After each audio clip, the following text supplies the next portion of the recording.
In this video, I'm going to turn this mess into this.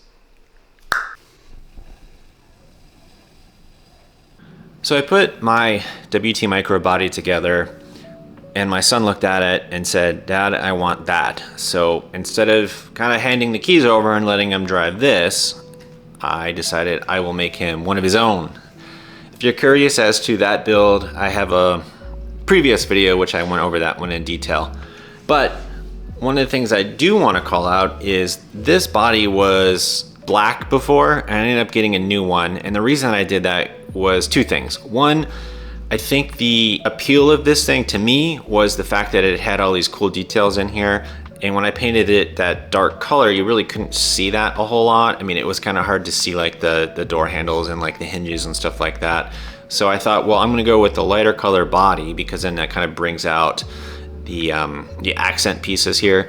This is the new build. This is the WT Micro Jeep Willys body. This is for my son because he saw that one and said, "I want that." And who am I to deny a 5-year-old? So here we are. Obviously it's copper color. Well, you might be colorblind, I don't know. Or you might be watching this in the dark and just listening to it, but who knows? Anyways, where we're at now is we've gone backwards a little bit in terms of our build.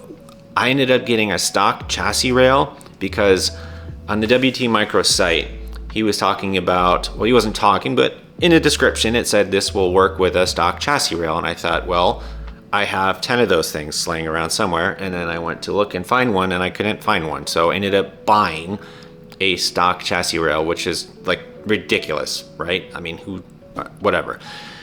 That's neither here nor there. So when you buy the WT kit, it comes with the body, obviously, and then it also comes with these 3D printed parts and these sliders.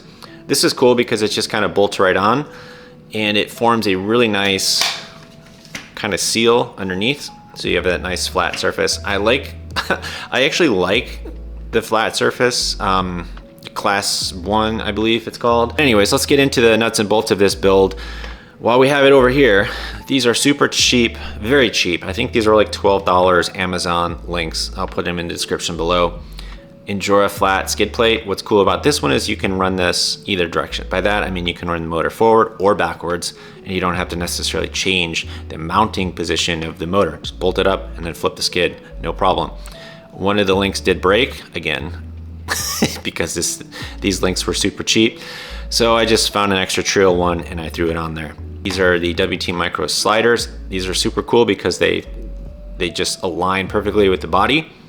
And then I'm running the LG RP Super 8s, brass stiff covers front and back, and then the Mofo RC adjustable servo mount in brass. This is the stock steering link, NSRD horn, and then AGF RC 7.5 kilogram servo. I like these a lot. I know there's more torquey options or even faster options, but I get these on Amazon super cheap. They come in like literally a day. And for me, the reliability component of this has been maybe a little bit better than some of the cheaper in servos, and those servos being like the Endura one, the OGF RC one. I just haven't had as much maybe luck with the longevity on those, but this guy seems to last me a long time. I also like reef servos a lot, and then NSD RC, but I know those are a little bit higher, like in terms of price point, not much. If you have the extra money, just go ahead and splurge.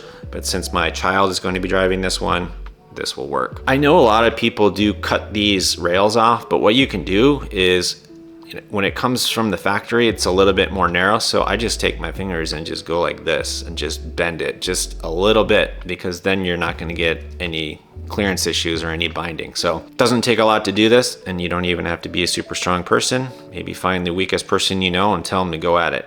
Actually, don't do that, but you see what I mean. So just pull these out a touch and you're good to go. Proline shocks, these are the shorties. I like these. I need to run them more. I typically favor the longer travel shocks, like the 40 mil or 39 millimeter Endura ones. Those are sort of the standard. And then I also have some hard parks, which I like a lot too. But I just had these sitting around, so I thought I'm going to use them. So here we are. If you wanted your body to sit lower, what you could do is you could mount these higher, because that basically will lower everything. But if you have these short shocks, right, you're running these like stock length shocks, you can get away with running these a little bit lower. And the benefit of doing that is you're going to get maybe a little bit more flex out of it. You don't need a lot of flex on these crawlers. I mean, it does look cool and it's kind of fun to have like a super flexy rig, but the best crawlers I have, the ones that perform the best, have the shortest shocks. So, you know, take that for what it's worth. Depends on your driving style, what you like, what you don't, so on and so forth. I also have seen people run rubber bands up front. That's what I'm running on my other one. And basically that pulls everything down. So as you're crawling, you're less likely to have a tip over because everything's kind of sucked into the chassis. On these, I don't think I need it, so I'm just, you know, I'm rolling with it. This is the Endura Purple Viper. This comes with a whole system. It comes with a motor mount, or a motor plate here, if you will, and then a ESC. This is the MBL32. I bought this a little bit later than their like first iteration of this, so I know the ESC on the first version was like super long. This version is a lot shorter, so I like this a lot. It's not like the best. I mean, I definitely would go with, say, the FuriTech stuff over this, but this is half the cost, and it was just, you know, something I had laying around and I wanted to try it. So it works fine. It's no problems with it. FlySky GT5 uncased, and then this is just double-sided taped here on the inside of the motor mount plate. This is a little bit of shrink wrap, and the reason that I did that is just so that I had some sort of surface for the sticky tape to adhere to.